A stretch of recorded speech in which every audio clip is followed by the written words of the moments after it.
Oui, pour comprendre cette différence. Voilà, allez-y. Bonjour à tous et à toutes et bienvenue pour la rentrée du Club de Presse.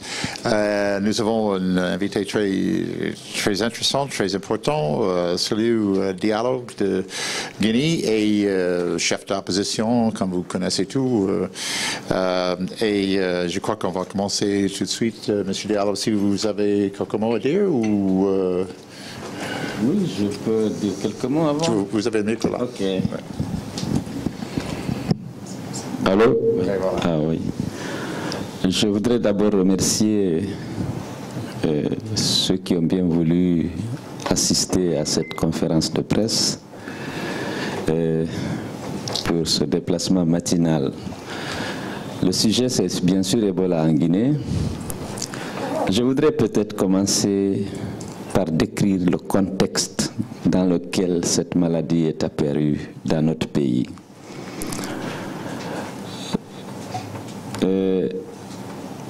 La Guinée, vous savez, elle venait de sortir d'une transition après l'élection présidentielle de 2010. Peut-être qu'il faut que je me présente brièvement. Je suis Cellou Dalein Diallo, je suis ancien Premier ministre. J'étais un des challengers de M. Alpha Condé au deuxième tour à l'élection présidentielle de 2010. J'avais obtenu 44% des suffrages valablement exprimés au premier tour, contre 18% à M. Alpha Condé. On devrait aller pour le second tour 14 jours après la proclamation des résultats provisoires. Malheureusement, je me suis battu pendant 4 mois et demi pour obtenir l'organisation du second tour. Les autorités de la transition, le groupe international de contact, avait jugé qu'il fallait procéder à de corrections de nombreuses anomalies, si bien que le deuxième tour a eu lieu que 4 mois et demi après le premier. C'était pratiquement une autre élection. La cartographie électorale avait complètement été modifiée. Et au terme de ce second tour, M. Alpha Condé, qui avait 18%, et moi, malgré le soutien du troisième homme, le faiseur de roi, qui avait 13%, donc on a déclaré que M. Alpha Condé est vainqueur. Alors, après la proclamation de ces résultats par la Cour suprême, j'avais un choix très difficile à faire. Il y avait de fortes tensions de nature ethnique, parce que la campagne a été menée sous le thème de tout sauf un Peul. Malheureusement, il faut le dire, mais c'était ça la réalité. Le Peul, c'est la communauté dont je suis ressortissant. Et ça avait soulevé beaucoup de tensions. Le choix, donc, pour moi, était difficile. Mais j'ai pris la décision au niveau de mon parti d'accepter le résultat proclamé par la Cour privée pour éviter d'engager le pays dans des violences qui auraient pu déboucher sur une guerre civile. On aurait difficilement évité la guerre civile si j'avais pris une décision contraire. Je n'étais pas convaincu de la fiabilité des résultats et peu d'observateurs avertis y croyaient. Parce qu'on ne pouvait pas comprendre comment on peut passer de 18% à 52%, malgré le délai artificiellement créé. Donc, on a décidé au niveau de notre parti d'accepter les résultats pour épargner à notre peuple justement ces violences qui auraient pu le conduire à la guerre. On devait organiser les élections législatives avant la fin du mois de mars 2011 sur recommandation des partenaires techniques et financiers impliqués dans le processus électoral. Malheureusement, on n'a pas obtenu l'organisation de ces élections législatives. L'opposition a dû organiser plusieurs manifestations pacifiques pour exiger l'ouverture d'un dialogue afin qu'on se mette d'accord sur un calendrier, ainsi que les actions qui devraient être menées pour aller à des élections crédibles. Nous n'avons pas obtenu le dialogue, nous n'avons même pas obtenu de réponse. On a continué les manifestations qui ont été réprimées dans le sang et l'opposition a perdu 57 jeunes tués à bout portant lors des manifestations pacifiques. Beaucoup de commerçants supposés être des sympathisants de l'opposition ont vu leurs boutiques incendiées et vandalisées par les forces de l'ordre et les extrémistes du parti au pouvoir. C'est sous la pression de la communauté internationale qu'un dialogue s'est finalement ouvert en juin 2013. Au terme du dialogue, un accord a été reconnu, on l'appelle l'accord politique interguinéen. Le gouvernement s'est engagé à faire un certain nombre de choses, moyennant quoi l'opposition a accepté de participer aux élections. Les élections législatives ont été organisées. Il y a eu beaucoup de fraude, beaucoup de fraude. Là aussi, l'opposition était placée devant une situation difficile. Après avoir dénoncé toutes les preuves mises en évidence, les fraudes mises en évidence, les preuves, la Cour suprême s'est déclarée incompétente pour traiter justement ces fraudes-là, ces réclamations de l'opposition. On a accepté de siéger pour justement essayer d'utiliser l'Assemblée pour faire aboutir nos revendications, pour obtenir en plus la mise en œuvre de dispositions de l'accord de 3 juillet. Dans cet accord de 3 juillet, il restait 4 dispositions qui n'étaient pas mises en œuvre. On avait obtenu l'engagement du gouvernement. D'abord, de recruter un nouvel opérateur pour la gestion du fichier électronique, le fichier électoral, puisque pour les législatives, c'était un opérateur qui avait été recruté sans appel d'offres ni cahier de charge par M. Alpha Condé tout seul, dans la plus grande opacité. C'est des amis sud-africains qui lui avaient recommandé une société qui est capable d'aider des candidats qui ont des handicaps. On avait obtenu aussi l'engagement du gouvernement de mener des enquêtes sérieuses pour identifier les responsables des assassinats des jeunes manifestants. Je vous ai dit qu'il y en a eu 57. On avait obtenu également l'engagement du gouvernement d'indemniser les victimes, ceux qui avaient perdu des proches et ceux dont les boutiques avaient été incendiées ou vandalisées. On avait également obtenu l'engagement du gouvernement d'organiser les élections communales avant la fin du premier trimestre 2014. Tout ça n'avait pas été mis en œuvre. Aucun policier n'a été interpellé, aucun gendarme. Les victimes, les parents de victimes connaissent certains policiers, certains gendarmes qui ont fait usage de leur arme à feu pour justement réprimer des jeunes manifestants. Aucune enquête n'a été payée. Le gouvernement ne s'est jamais ému de la mort de ces gens. On a vu le président dans les cliniques où il y avait des gendarmes blessés ou dans les hôpitaux, mais jamais pour les militants de l'opposition. Ça, c'est un problème qui est jusqu'à présent posé. Je dis de contexte, donc après ça, nous étions en train de revendiquer un dialogue pour faire le point sur la mise en œuvre de l'accord qu'on a obtenu difficilement grâce, il faut le reconnaître, à la pression de la communauté internationale, puisque M. Ban Ki-moon avait bien voulu désigner un médiateur, en l'occurrence M. Saïd Zinit, qui est son représentant en Afrique de l'Ouest à l'époque. Et l'accord qu'on a obtenu était signé aussi par l'ambassadeur de France, l'ambassadeur des États-Unis, le délégué de l'Union européenne, ainsi que le coordonnateur du système des Nations Unies. Parce qu'il y a une crise de confiance profonde entre le pouvoir et l'opposition. Nous avions demandé et obtenu que cet accord-là soit paraphé par ces personnalités qui représentaient dans le pays ce qu'on appelle couramment la communauté internationale. Donc, nous étions en train de revendiquer l'ouverture d'un dialogue pour faire le point sur la mise en œuvre de cet accord. C'est en ce moment qu'on nous a annoncé Ebola dans notre pays.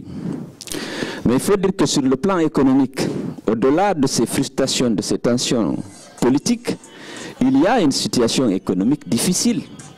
La pauvreté s'est accentuée. Les gens n'arrivent pas à assurer à leur famille les 2 repas par jour. Et les investissements dans le secteur minier qui étaient fortement attendus ne sont pas venus, puisque M. Alpha Condé s'est empressé à mettre en place un code minier qui n'intéressait aucun investisseur. Il a voulu nationaliser les investissements avant qu'ils soient réalisés. Je m'explique. Il a changé le code minier. Il dit tout investisseur, toute compagnie minière qui investit en Guinée doit céder 35% du capital de la société à l'État guinéen. C'est dans le code minier, ça a été adopté et diffusé. Il a également indiqué que toutes les infrastructures minières vont appartenir à hauteur de 51% à l'État guinéen. Toutes les conventions interminières ont été remises en cause. Il fallait renégocier et obtenir la confirmation, la modification ou l'annulation. Et ça se faisait dans des conditions très difficiles pour certains investisseurs. Il fallait parfois, il faut payer au trésor public, mais parfois aussi il fallait payer à d'autres, à des personnes privées, pour obtenir la validation de sa convention. Et beaucoup de conflits ont été ouverts avec les compagnies minières, si bien qu'il n'y a pas eu d'investissement jusqu'à présent. Bien que tout le monde attendait l'élection présidentielle, beaucoup, puisque le marché mondial attendait le minerai de fer guinéen en particulier, celui du Simandou qui reste le plus riche au monde et qui fait l'objet actuellement, comme vous le savez, de beaucoup de convoitises et de conflits d'ailleurs. Mais la seule usine de transformation de bauxite créée par Péchiné en 1959, celle-là aussi a fermé parce qu'on a remis en cause la privatisation de cette société en faveur de Rissale. Elle emploie 3000 personnes qui sont au chômage. Et la ville de Fria était bâtie autour de ça. Aujourd'hui, cette usine est complètement fermée. Alors, il y a eu plus de destruction d'emplois que de création. Imaginez, malgré l'atteinte du point d'achèvement de l'initiative Popoté, la disponibilité de la communauté internationale d'accompagner la Guinée, puisqu'on a levé pratiquement toutes les suspensions qui gênaient la coopération financière avec le pays, la Guinée a fait un taux de croissance en 2013 de 2,3%, contre 9% pour la Côte d'Ivoire, 14,8% pour la Sierra Leone. À côté, le Libéria, c'est 9%. Tous les pays alors que nous avons le taux de croissance le plus faible après la Guinée-Bissau, en Afrique de l'Ouest. La Guinée, malgré le potentiel, malgré l'espoir, les perspectives ouvertes, justement par le point d'achèvement et la demande mondiale très forte pour le minerai de fer guinéen. Tous les projets qui avaient été étudiés, même financés, tout le monde a suspendu. BHP Billiton a renoncé à la création d'une fonderie d'alumine qu'il voulait construire à Bofa et a rendu au franc symbolique à la Guinée. Alcoa, qui voulait construire une fonderie d'alumine à Kamsar, a renoncé à son projet parce qu'il n'y avait pas de visibilité pour tout le monde. Bon, Rio Tinto est rentré dans une négociation avec Alpha qui a abouti à ce qu'on a appelé l'accord transactionnel qui obligeait Rio Tinto à payer 700 millions de dollars, mais il s'engageait en même temps dans cet accord transactionnel à réaliser les infrastructures, c'est-à-dire le transguinéen, le chemin de fer et le port, mais avec une participation de la Guinée à hauteur de 51%. La Guinée n'avait pas le moyen, c'est 20 milliards de dollars, la Guinée n'avait pas le moyen de faire face à ce financement-là et le projet est resté longtemps bloqué. Je ne vais pas parler de Tiemens avec Vallée qui avait aussi un autre projet dont les permis avaient été retirés par décret. Actuellement, ils sont devant les chambres d'arbitrage. Je ne sais pas quand est-ce que ça va finir. Donc, dans ce contexte-là, il y a une pauvreté. Plus de 53% de la population vit en dessous du seuil de pauvreté en Guinée actuellement. C'est dans ce contexte que Ebola s'est invité aussi, justement, dans l'assiette des Guinéens. Alors, bien entendu, la gestion de l'épidémie n'a pas été très rigoureuse, bien entendu, parce que d'abord l'annonce à la population de l'apparition de la maladie a été retardée en raison de visites d'État, de certaines négociations en cours, et surtout le souci, disait-on, de préserver l'image de la Guinée pour ne pas décourager les investisseurs. Il y a eu beaucoup d'hésitations, mais finalement, je crois que le 23 mars 2014, on a annoncé au peuple de Guinée qu'il y avait Ebola dans le pays, tout en essayant de minimiser la chose sans vraiment faire prendre conscience à la population du danger que représentait sa maladie, sans prendre de dispositions pour isoler un peu le foyer, parce que c'était dans une seule préfecture au départ, ensuite deux, mais la circulation a continué, les contacts, c'était des villes carrefour. On n'a pris aucune disposition pour limiter le transit, les voyages en provenance et à destination de ces deux régions. Et jusqu'à présent, d'ailleurs, on ne l'a pas fait. Et finalement, grâce à l'intervention des partenaires internationaux, dont il faut saluer l'action, il s'agit en particulier de l'OMS, de Médecins sans frontières, de la Croix-Rouge, de l'UNICEF, et d'autres, vraiment qui sont venus au secours de la Guinée et qui ont fait un excellent travail. Sans eux, aujourd'hui, on ne pourrait pas encore être tous là peut-être pour parler de cette situation. Il faut rendre hommage à l'engagement des hommes et des femmes qui travaillent dans ces organisations-là, qui ont risqué leur vie et qui sont venus au secours de la Guinée. Et c'est grâce à ça que nous avons pu peut-être limiter les dégâts. Et lorsque il y a une tendance, il y a une stabilisation de la situation, malheureusement, on a fait des déclarations triomphalistes. Le président de la République en personne a dit qu'on est en train de discréditer la Guinée. Médecins sans frontières a été visé particulièrement pour dire que même les ressources qui étaient mises à la disposition de cette organisation étaient mal gérées et qu'elle s'évertuait à discréditer la Guinée pour justement décourager les investisseurs et les touristes.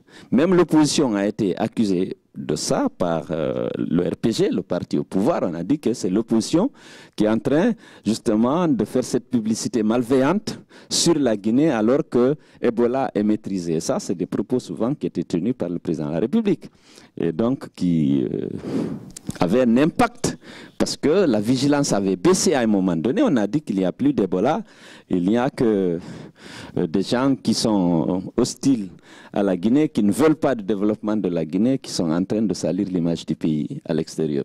Donc ça a vraiment fait que la vigilance et beaucoup de dispositions qui avaient été prises ont été levées, et si bien que la maladie a continué à se diffuser d'abord dans le pays. Le premier cas après, c'est Conakry, Bofa, Télémélé, et aujourd'hui, 17 préfectures sur les 33 ont connu des cas d'Ebola. On n'a pas voulu associer tous les leaders d'opinion, les partis politiques, par exemple. Nous, néanmoins, on n'a pas attendu ça, on a fait des déclarations, on a évité de politiser, on a dit, écoutez, la case commune brûle, ce n'est pas la peine de situer des responsabilités, impliquons-nous, sensibilisons, parce qu'on a une crédibilité au moins pour ceux qui ont voté pour nous. Il faut les informer que Ebola est une réalité et que la maladie, il n'y a pas de traitement, il faut prendre des dispositions, il faut prévenir, et nous avons mené une vaste campagne. Et à l'annonce des vacances parlementaires, on a demandé à tous nos députés, chacun d'aller chez lui pour expliquer à nos compatriotes que Ebola est une réalité. Parce qu'il y a une crise de confiance profonde entre le gouvernement et les citoyens guinéens. Lorsque c'est la radio-télévision nationale qui parle d'un événement, beaucoup ne croient pas. Mais lorsque des gens crédibles, des gens auxquels on croit, en parlent, les gens font attention. Et c'est que nous, au niveau de l'opposition, de l'UFDG en particulier, les gens se sont beaucoup impliqués. Lorsque les cas ont été déclarés à Télémélé, on a envoyé une forte délégation avec les 2 députés de la localité. Ils ont fait le tour des sous-préfectures. On avait cotisé de l'argent pour leur dire que c'est réel, il faut faire attention.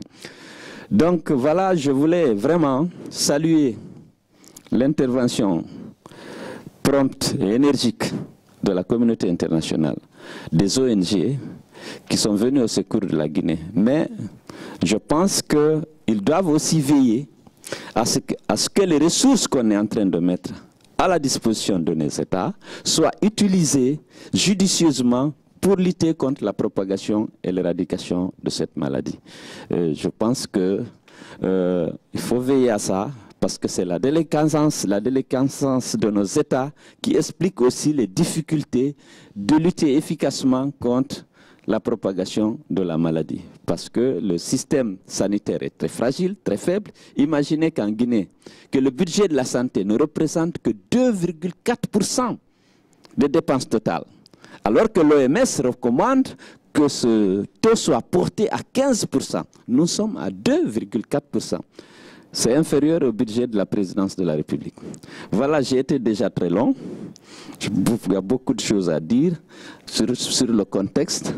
Je voudrais peut-être, avec la permission de M. Berman, m'arrêter là pour recevoir les questions. Bon, merci beaucoup pour toutes vos précisions. Normalement, dans le club de presse, c'est le président qui a le droit de poser la première question pour moi. Ça, c'est une question sur la politique interne. Est-ce que la maladie d'Ebola va avoir un impact sur la politique interne, particulièrement pour les élections présidentielles qui viennent? Oui. Allô? Ça dépendra de l'évolution de la maladie des choses. Nous avons déjà d'énormes difficultés à faire organiser les élections locales. C'est pourquoi lors du dialogue de 2013, on avait obtenu l'engagement ferme du gouvernement et de la CENI de les organiser avant la fin du premier trimestre 2014. Rien n'a été fait. Alors je vais vous dire pourquoi il y a des risques que l'Ebola serve d'alibi pour éviter d'organiser ces élections locales. Dès que M. Alpha Condé est venu au pouvoir, ce qu'il a fait, c'est de dissoudre tous les conseils communaux qui ne l'avaient pas soutenu au deuxième tour d'abord, dans une première phase. Ensuite, tous les conseils chefs de quartier qui n'ont pas fait allégeance au RPG. Si bien actuellement, tous les élus locaux sont nommés et ils sont des militants du RPG. On s'était même posé la question à l'époque, pourquoi cette précipitation a violé la loi? C'est aux élections législatives qu'on a compris le motif. Parce que c'est des acteurs majeurs de la mise en œuvre de la fraude électorale. Ils ont participé activement à la fraude à l'occasion des élections législatives. Même les cartes d'électeurs des citoyens supposés appartenir à l'opposition, ils les ont souvent extraits, retenus ou jetés dans les WC pour que les gens ne puissent pas accéder. Lors du recensement de l'enrôlement, parce que c'est des acteurs, des partenaires institutionnels du processus électoral de la CENI, les élus locaux, les chefs de quartier, les chefs de district, les maires des communes rurales et urbaines. Alors, ils se sont fortement impliqués dans l'organisation de la fraude. Alors, jusqu'à présent, on n'a pas pu obtenir. Normalement, une délégation spéciale, selon le code des collectivités, c'est 6 mois. On doit organiser les élections. Il y a 3 ans, 4 ans qu'ils sont là. On a tout fait pour qu'on procède à ces élections, pour faire jouer la démocratie locale et pour que, conformément à la loi, ceux qui dirigent les quartiers, les communes, les districts, soient l'émanation de la volonté populaire. On n'a pas obtenu. Donc, ce n'est pas exclu. Avant l'élection présidentielle, M. Alpha Condé ne voudrait pas faire ces élections locales. Parce que les élections législatives ont montré d'abord qu'il ne peut pas avoir les communes de Conakry. Il y a 5 communes à Conakry. Les députés nominaux dans les 5 communes ont été remportés par l'opposition lors des élections législatives. Et si les maires, ces communes sont dirigées par des maires de l'opposition, ça pourrait être un handicap pour lui par rapport justement à sa machine à frauder. Donc ça pourrait servir de prétexte. D'accord. Bon, la question de ça. Voilà. Alors, qu'est-ce que l'Union africaine a fait ou qu'est-ce qu'elle devait faire? Je dois dire que c'est tout récemment que j'ai appris que l'Union africaine s'est réunie pour essayer de voir qu'est-ce qu'il faut faire. Si vous voulez, même la CEDEAO, et c'est vrai, il y a eu la réunion à Accra. Actuellement, la présidence en exercice de la CEDEAO est assurée par le Ghana. La première réunion au niveau sous-régional a eu lieu à Accra, où les ministres de la Santé se sont retrouvés pour essayer de définir une stratégie commune. L'Union africaine, vraiment, c'est tout récemment que j'ai appris qu'elle envisageait de faire une réunion sur Ebola. Donc, j'en ai pas parlé parce qu'il n'y avait pas de fait. Vraiment, il n'y a pas d'action précise qui méritait à mon avis d'être citée, sauf cette dernière conférence qui est en train de se tenir ou qui vient juste de se tenir. Le bilan d'intervention de nos députés. Alors, nous avons eu, dans les circonscriptions où on a des députés, c'est-à-dire ces circonscriptions qu'on considère souvent comme les fiefs de l'UFDG. La première circonscription dans laquelle on a enregistré Ebola, l'apparition d'Ebola, c'était le Mélé. On s'est retrouvé au niveau du parti, on a cotisé, on a envoyé 2 députés là-bas, qui sont là-bas parce que je vous dis, l'État guinéen, le gouvernement souffre d'un déficit de crédibilité énorme. Et les gens sont allés, ils ont contribué à la sensibilisation et très rapidement, ça a été éradiqué dans la zone. Les gens ont observé les consignes. On demande d'observer les consignes des agents de la santé. Les agents de la santé se sont battus. Il ne faut pas le nier. Même si le gouvernement n'a pas toujours eu l'attitude qu'il fallait face à une situation donnée, mais les agents étaient là, ils ont pris des risques, ils se sont battus. Mais au niveau de Télémélé, vraiment, il y a eu, je crois, 3 cas. Et puis, on a pu rapidement circonscrire. À Pita, à Dongoltouma, dans une sous-préfecture, quelqu'un qui était venu d'ailleurs de la Sierra Leone était mort d'Ebola. Mais rapidement, Médecins sans frontières et la Croix-Rouge ont dépêché des gens. Et notre député de Pita aussi est parti avec des moyens. Il est venu même au ministère de la Santé demander des médicaments, des gants, les produits, tout ça. Ils sont partis et vraiment très rapidement, on n'a pas enregistré d'autres cas. Ça a été limité à ces choses-là. Et je vous l'ai dit, aux vacances parlementaires, on a fait une réunion au sein du parti pour demander à tout le monde de partir chez lui pour essayer de sensibiliser la situation, les compatriotes, en leur disant d'abord que c'est vrai, parce qu'il y a toujours des doutes. Lorsque ça vient du gouvernement, de sa radio-télévision, les gens se demandent est-ce que c'est vrai ou faux, est-ce que c'est pas la propagande. Pour dire d'abord que c'est vrai et qu'il faut respecter les consignes qui sont données par les partenaires internationaux et par les agents du ministère de la Santé. Pour M. Hadiba, bon, c'est un compatriote dont nous sommes tous fiers. Thierno Monenembo, écrivain guinéen, en a parlé, et donc m'a écrit un livre dessus.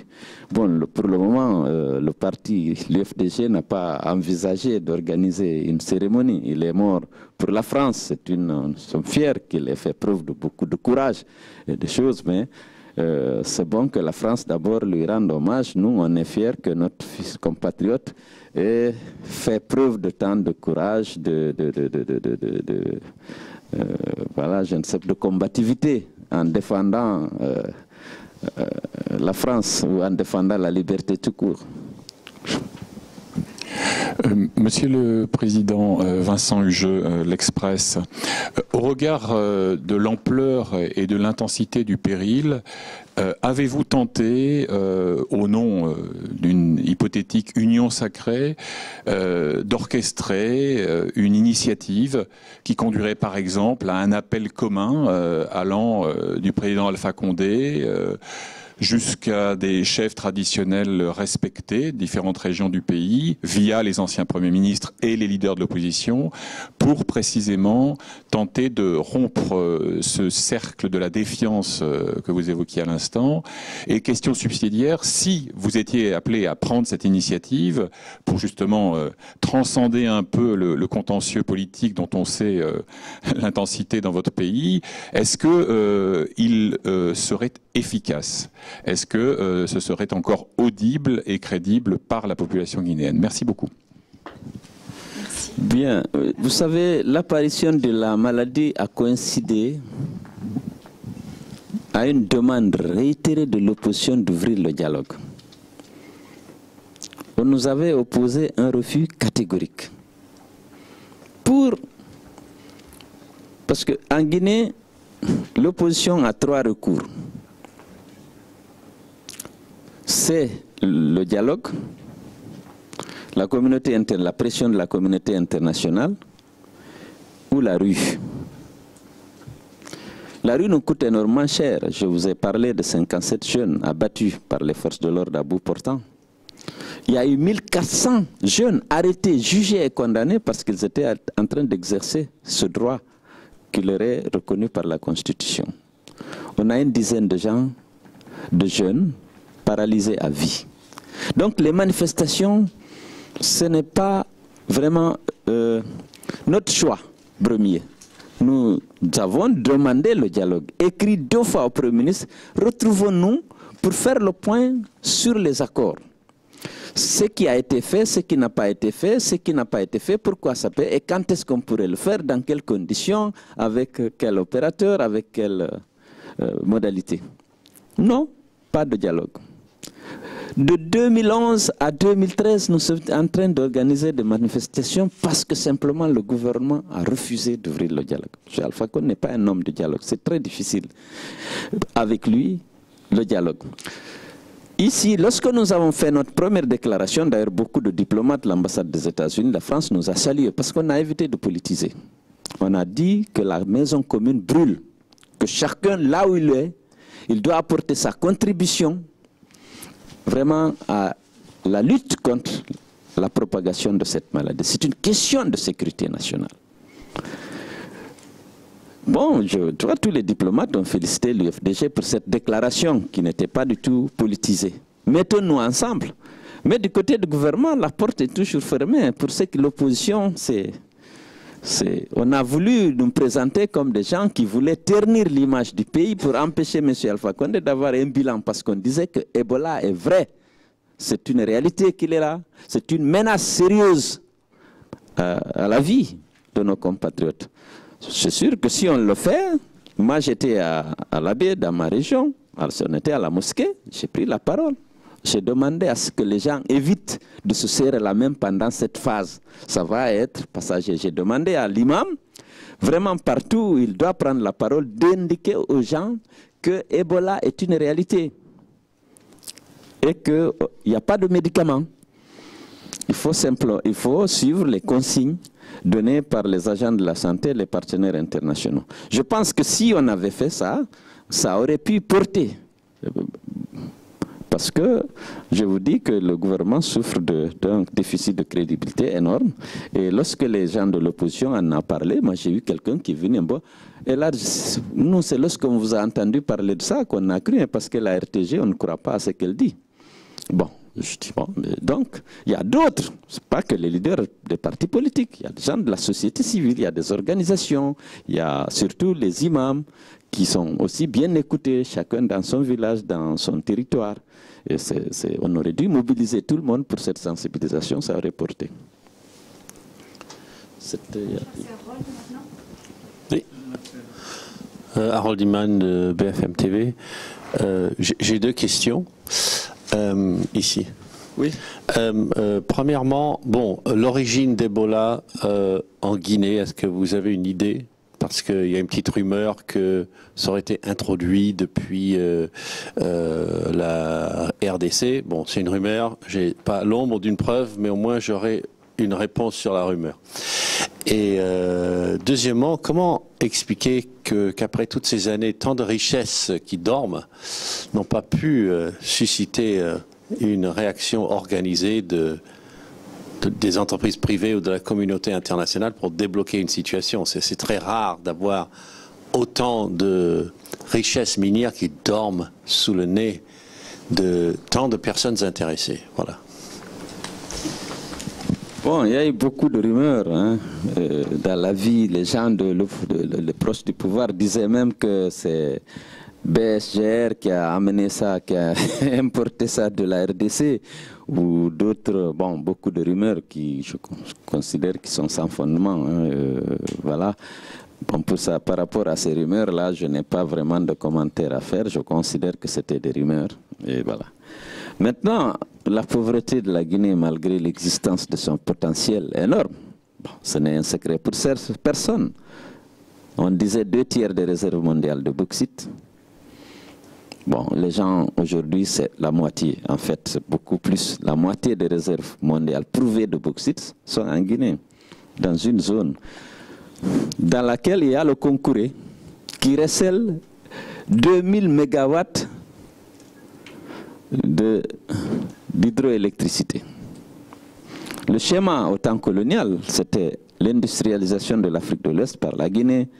Il y a le potentiel hydroélectrique, il y a la bauxite, dont la transformation en alumine et en alumine requiert beaucoup d'électricité, mais l'électricité était sur place. Je ne veux pas parler du potentiel agricole. Les minerais, les mines de fer du Simandou et du Nemba, dans les années 70, étaient en compétition avec le Brésil. Finalement, compte tenu des risques de nature politique qui existaient sous la révolution en Guinée, on s'est dirigé vers le Brésil. Aujourd'hui, avec la demande asiatique et l'épuisement de ces minerais, bon, aujourd'hui, il y a là une forte demande qui est tournée vers la Guinée. Je pense que s'il n'y avait pas eu cette velléité de récupérer, de nationaliser, je pense qu'on aurait déjà commencé à exporter le fer du Simandou. Parce que l'accord de base a été signé avec Rio Tinto en 2002. Bon, il y a eu beaucoup de... C'est vrai qu'il avait l'ambition d'avoir toute la montagne, les 4 blocs. Le code minier indiquait que lorsque vous avez un permis d'exploration, vous faites l'exploration, vous mettez en évidence l'existence de mines, vous prenez la moitié et vous laissez à l'État guinéen la moitié qui peut être octroyée à une autre compagnie.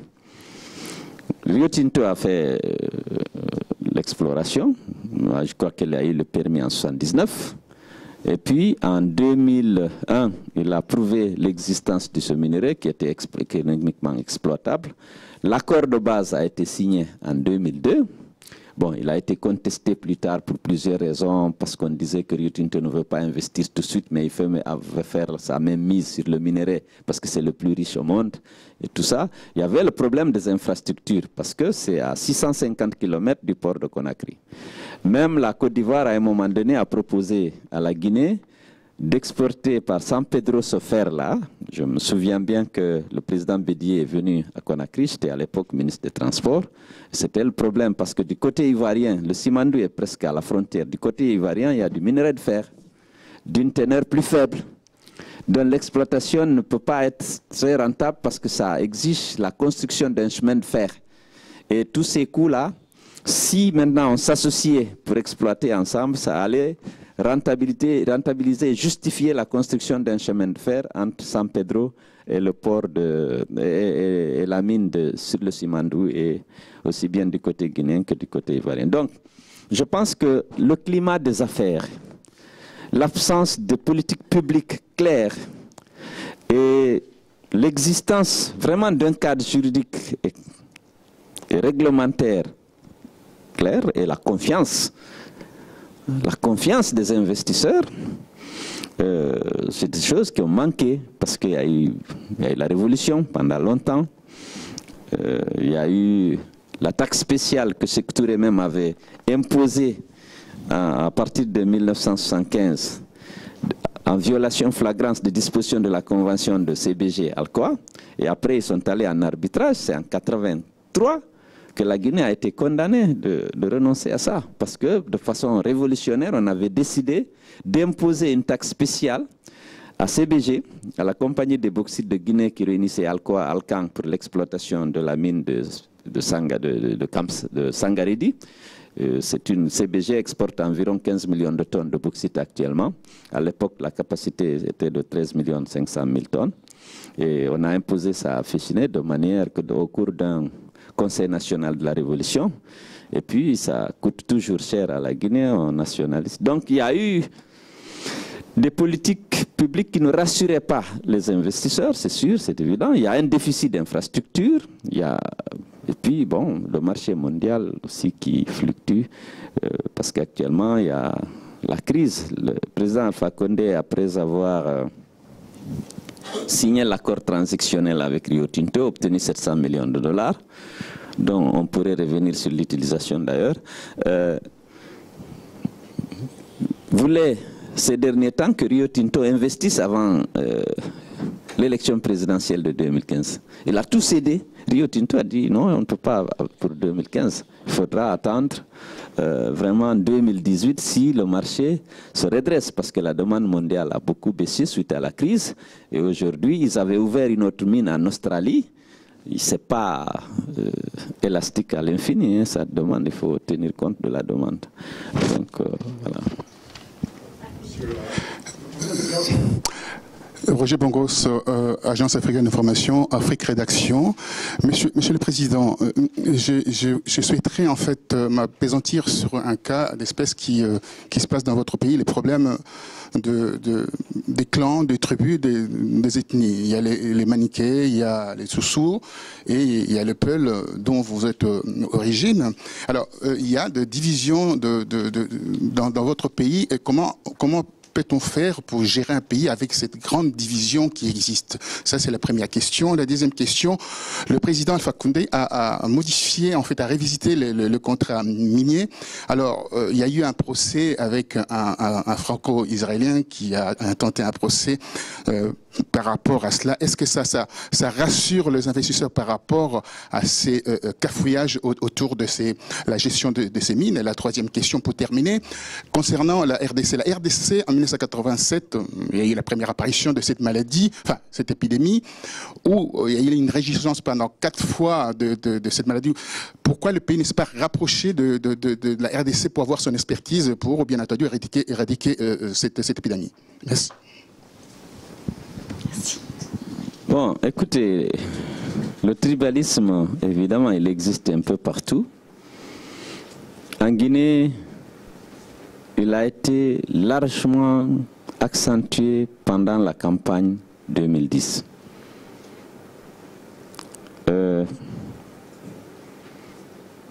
La campagne pour le deuxième tour a eu lieu autour de la tribu.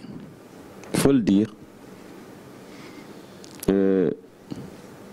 On avait pensé que c'était lié au handicap qui était celui de M. Alpha Condé. Il a 18%, il doit aller au deuxième tour contre quelqu'un qui a 44% et qui a le soutien du troisième candidat. C'était pas facile, il était âgé, il a fait 40 ans de politique ou d'agitation politique. On a mené la campagne contre l'ethnie du candidat et non contre le candidat lui-même. Ça, on a essayé, il y a 4 régions naturelles en Guinée. Pratiquement, il y a 4 groupes ethniques. L'objectif, c'était de rassembler les 3 autres contre le candidat de l'autre ethnie. Mais c'était la première fois que publiquement on faisait un discours sur cette base. Avant, ce n'était pas décent et puis ce n'est pas légal parce que les lois de la République punissent sévèrement ce genre de comportement. Mais pour une fois, on l'a fait publiquement. Je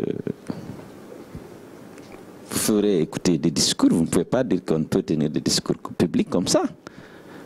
Il y avait toujours les préjugés, on en parle dans les salons, on en parle en privé, dans les familles. Mais publiquement, en meeting, c'était la première fois. Ça a marqué les Guinéens. Mais après, une fois au pouvoir encore, malheureusement, on a constaté que ça a continué.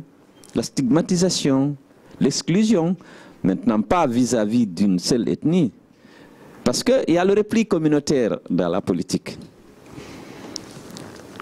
Même s'ils le justifient, disant non, je ne peux mettre au pouvoir que ceux qui ont lutté avec moi.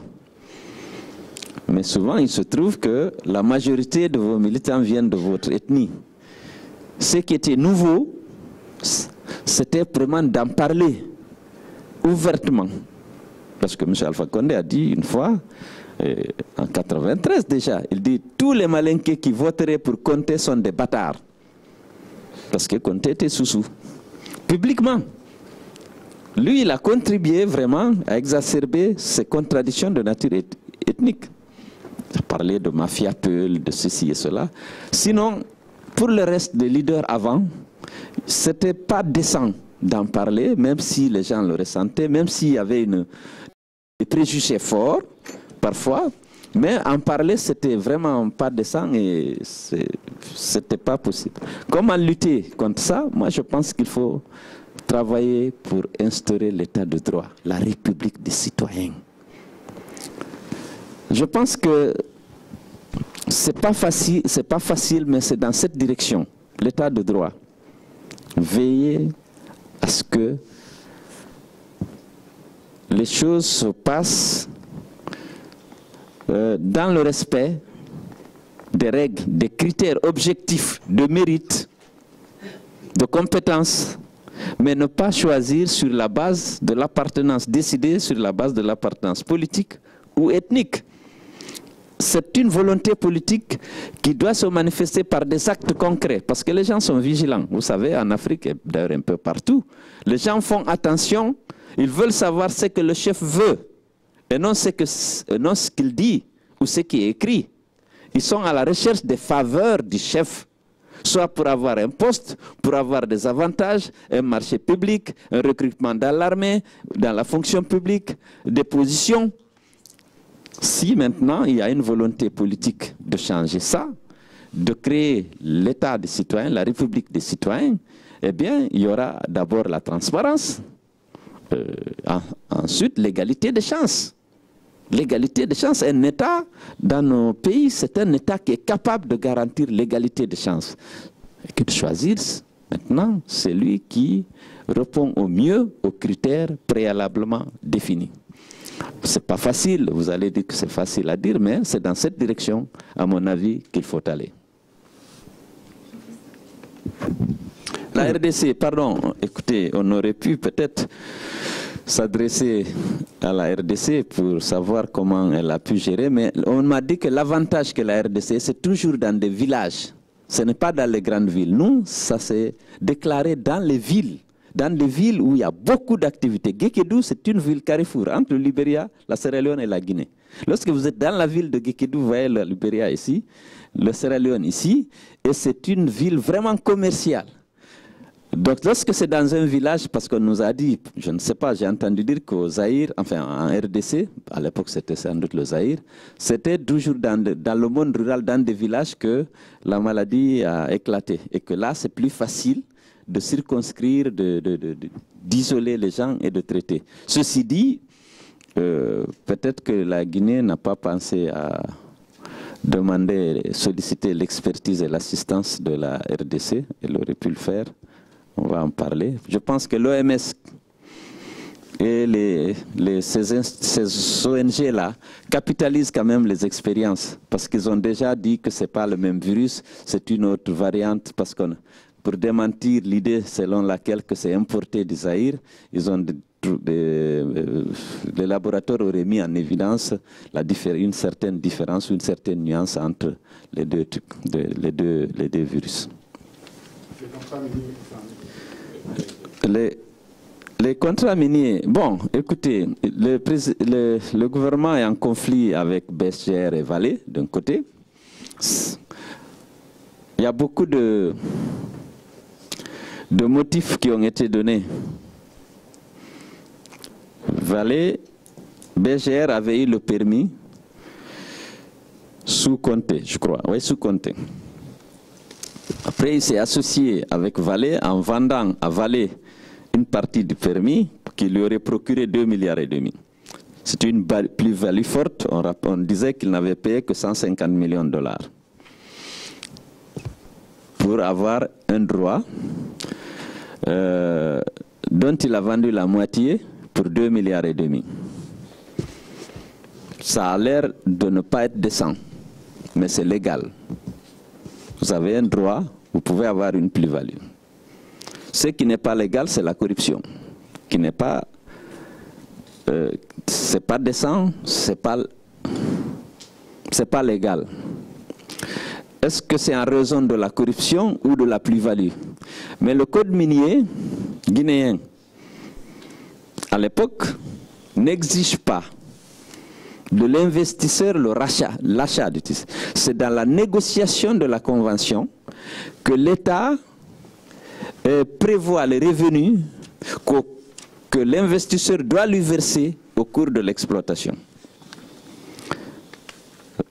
Vous n'achetez pas la mine. En fait, vous devez l'exploiter et dans l'exploitation, vous définissez un régime fiscal qui précise les redevances, les royalties que vous devez payer à l'État guinéen. Il n'y a pas d'achat de la mine dans le code minier de 1995. Il n'y a pas d'achat, vous avez un permis d'exploration. Après, on vous donne un permis d'exploitation et vous négociez une convention avec l'État qui précise les conditions dans lesquelles vous allez exploiter la mine et surtout les revenus que vous devez verser à l'État et toutes les dispositions que vous devez prendre sur les aspects environnementaux et tout ça. Dans la convention, il n'y a pas, vous n'achetez pas la mine. Rio Tinto n'a pas acheté, Vale n'a pas acheté, BHP Billiton n'a pas acheté. On n'achète pas, on vient, on décide d'exploiter. Lorsqu'on a le permis, on négocie la convention dans laquelle il y a un régime fiscal qui vous est appliqué. Le code minier prévoit, mais souvent la convention fait dérogation à certaines dispositions du régime fiscal parce que la convention est au-dessus du code minier. On doit s'inspirer du code minier, mais la convention était souvent une dérogation, malheureusement, du code minier. C'était comme ça que ça se passait. Donc, je ne sais pas, les détails sont en arbitrage. Je pense que la justice sera rendue. Et voilà. Ce qui est déplorable, c'est qu'on aurait pu déjà avoir l'exploitation. On ne l'a pas. Bon, en attendant que les décisions de justice sortent et que tous les recours soient épuisés, on va attendre pour l'exploitation des deux blocs en question. Oui, Jean-Christophe Ploquin du Journal La Croix. Bonjour. Je voudrais revenir un peu sur la façon dont, d'une part, les leaders religieux ont pu intervenir dans la lutte contre Ebola par les messages de sensibilisation. Vous les avez déjà un petit peu mentionnés, mais est-ce que vous pensez que ils ont été suffisamment actifs finalement par rapport à cette maladie? Et de façon plus générale, ici en France, on a eu des reportages à un moment donné disant bon, il y a un peu des résistances de la société elle-même par rapport à la prise de conscience de la maladie, des pratiques sociales qui faisaient que finalement pour enrayer la diffusion de la maladie, c'était très compliqué. Est-ce que vous pouvez nous expliquer un petit peu comment la société a réagi et peut-être zoomer effectivement sur le rôle des communautés religieuses? Merci. Merci Jean-Christophe. Oui. Oui, il y a des résistances, on ne peut pas le nier. C'est très difficile pour une famille d'accepter qu'un proche soit enterré sans qu'on lui fasse toutes les toilettes, si vous voulez, traditionnelles. Parce que son acceptation même au paradis dépend dans une large mesure de tout ce qu'on fait là. Et c'est tellement important pour ces gens-là. Abandonner le proche, le fils ou le père, le corps sans prier sur lui, sans le toucher, sans faire tout ce qu'on a l'habitude de faire, c'est toujours difficile. Il y a des résistances, c'est évident. C'est évident. Bon,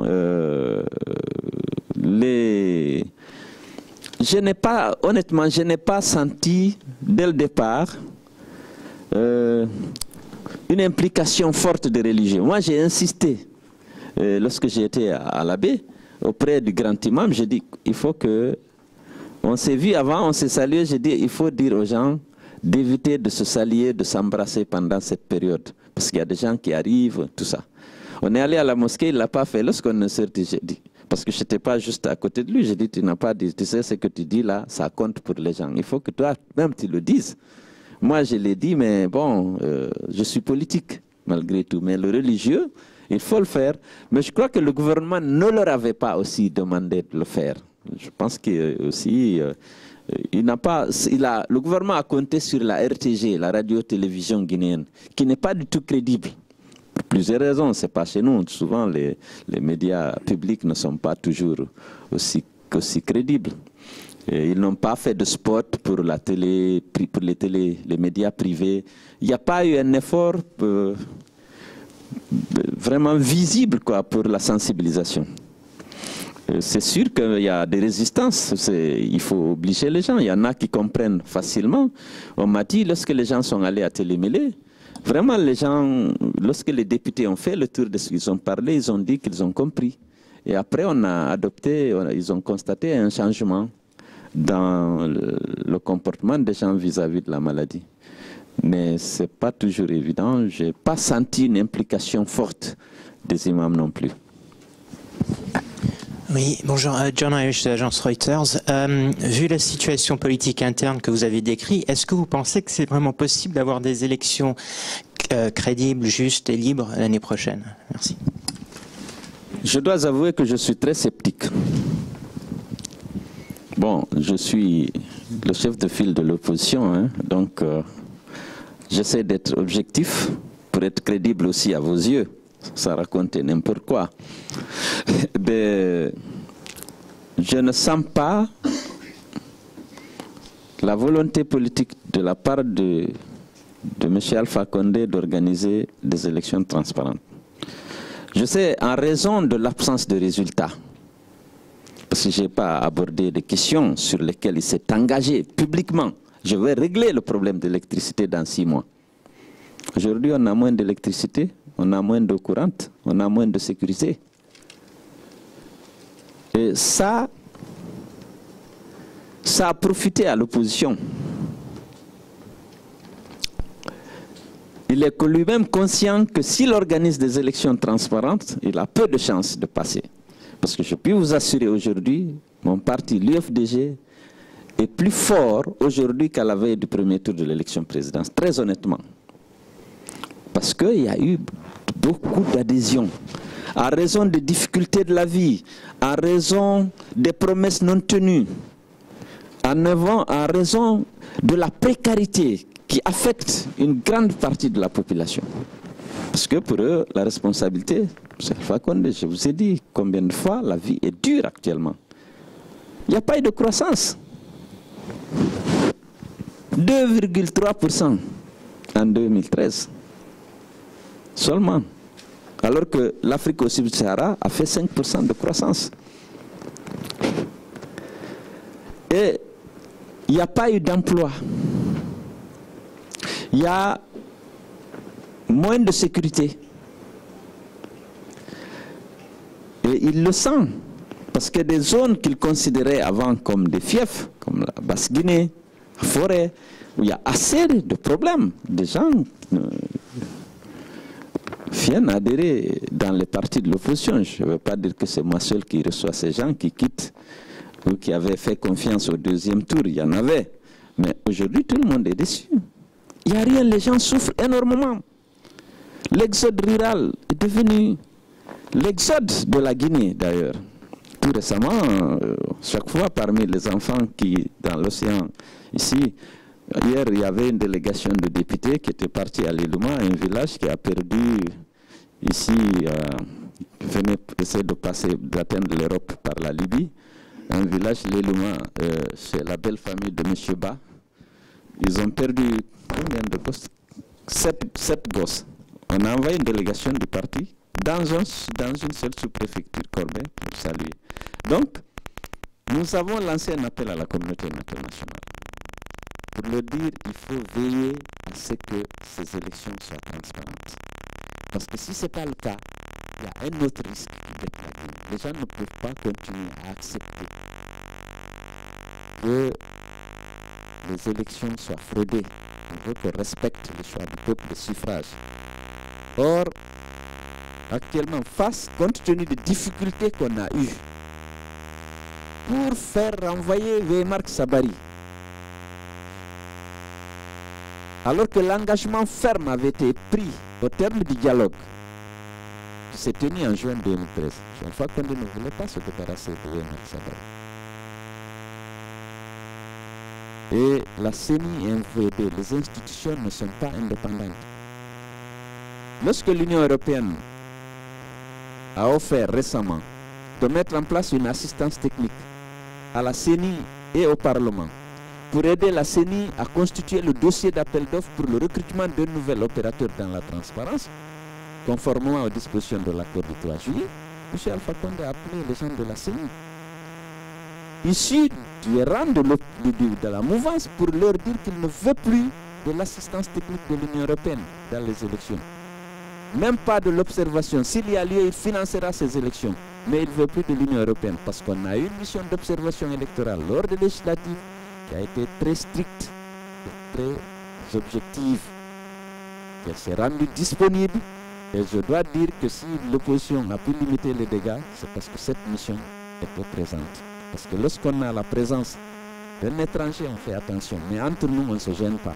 On n'a pas de scrupules entre nous. Et cette mission a fait une évaluation exhaustive du système électoral guinéen et a formulé de pertinentes recommandations. Mais même la mise en œuvre de ces recommandations, on n'arrive pas à obtenir l'accord. Parce que justement, l'assistance technique à l'Assemblée, c'était d'aider à corriger le code électoral qui comporte plein de lacunes, à définir clairement le juge électoral, ses prérogatives et ses compétences, parce que je vous ai dit que la Cour suprême s'était déclarée incompétente pour connaître le contentieux électoral, et pour revoir la loi sur la CENI. Une CENI qui avait montré vraiment ses limites en Afrique. Mais il a appelé le président de l'Assemblée. Il a dit l'assistance technique de l'Union européenne, je ne le veux pas du tout. Parce que pour lui, c'est l'Union européenne qui l'a empêché d'avoir la majorité qualifiée à l'Assemblée dont il avait besoin pour avoir effectivement dans ses dispositions le pouvoir législatif. Donc je ne suis pas sûr. Vous écoutant avec attention depuis plus d'une heure maintenant, j'en viens à me poser cette question très simple. Que faudrait-il pour que la Guinée surmonte ses contentieux politiques, un séisme de magnitude 9, un cataclysme?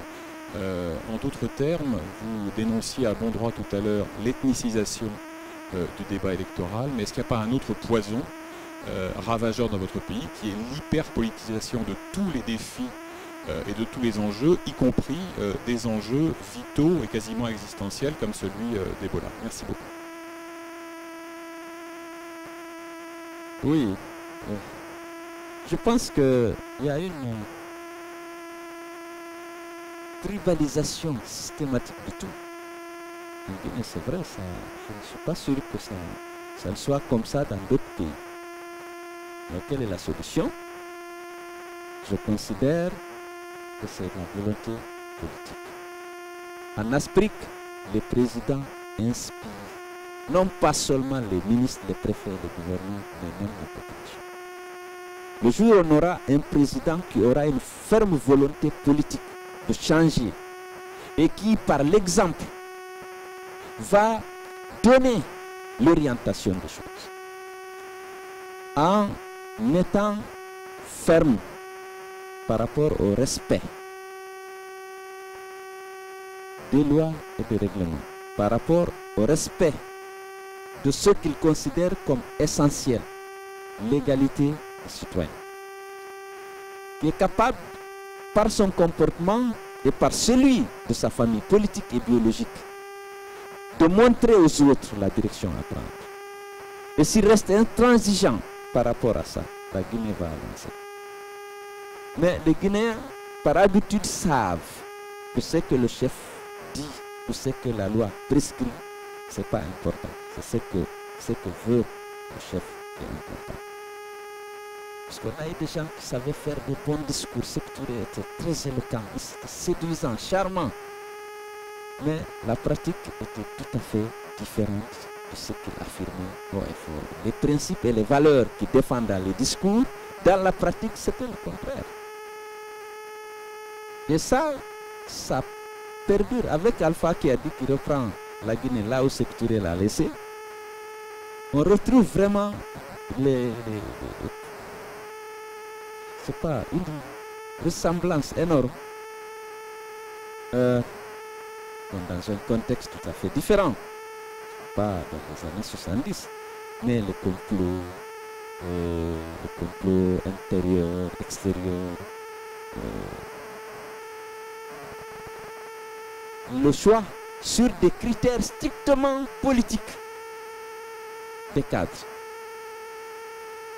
Je donne le gouverneur de Conakry, avec tous les problèmes de la vie.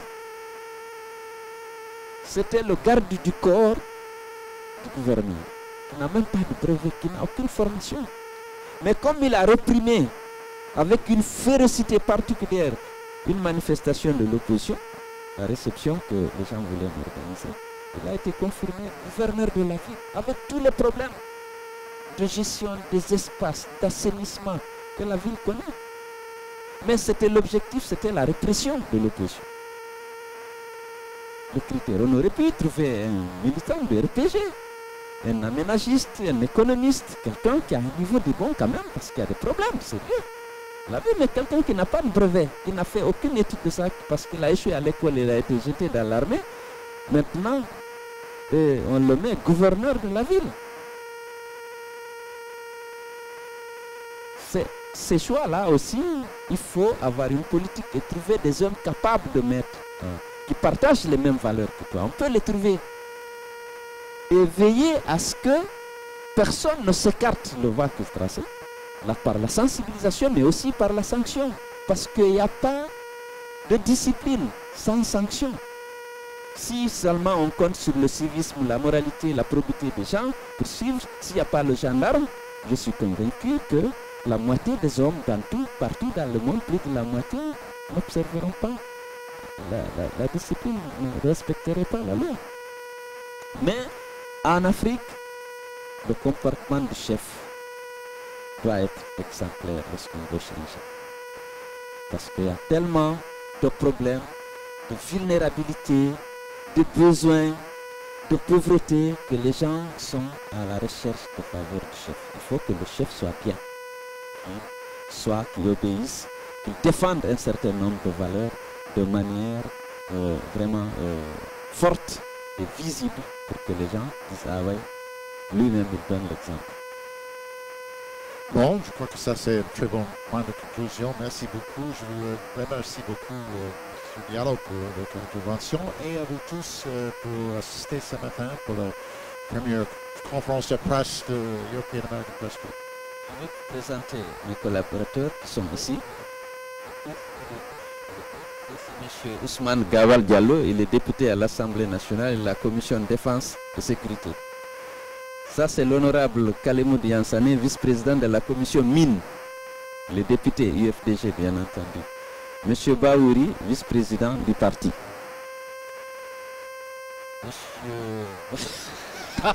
Sympathisant du parti.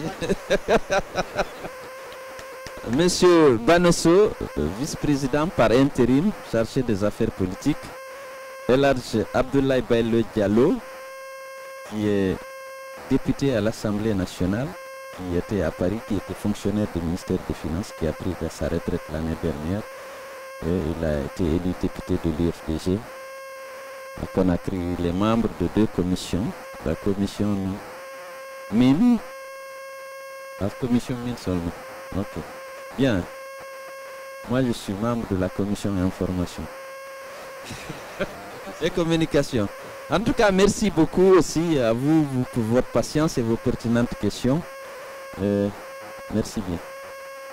Monsieur le Président, une question. Alors, ne craignez-vous pas qu'il y ait une modification de la Constitution avec tout ce qui se passe avec l'Afrique? 5 pays doivent modifier la Constitution. Et vous ne pensez pas que M. Condé peut avoir cette velléité de modifier la Constitution? Bon, écoutez, la Guinée a déjà procédé une fois à la modification de sa Constitution pour faire sauter justement la limitation des mandats.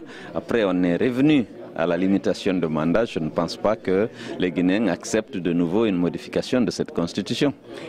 L'histoire de Bolloré qui récupère le contrat au niveau des ports sans qu'il y ait l'appel d'offres, quelle est la lumière pour vous par rapport à tout cela? Non, bon, c'est un problème de gouvernance, mais qui ne touche pas que cet aspect. Aujourd'hui, la quasi-totalité des marchés importants octroyés par le gouvernement de M. Alpha Condé, c'est des marchés de gré à gré, notamment dans les travaux publics, dans l'électricité.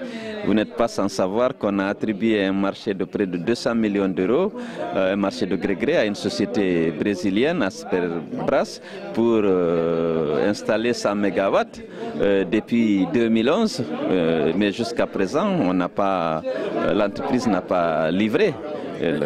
Et donc il y a beaucoup d'autres contrats qui ont été signés dans les mêmes conditions. Vous parlez de croissance, pour terminer, vous parlez de croissance de 2,3%. Et en Afrique, on voit une croissance à 2 chiffres presque. En Angola, ça va arriver à 2 chiffres. En RDC, 8,3%. Mais au niveau de panier de la ménagère, on ne voit pas. Mais pourquoi rabâcher sur cet aspect de choses? Je crois qu'il faut d'abord... il faut d'abord qu'il y ait la croissance, la création de richesses.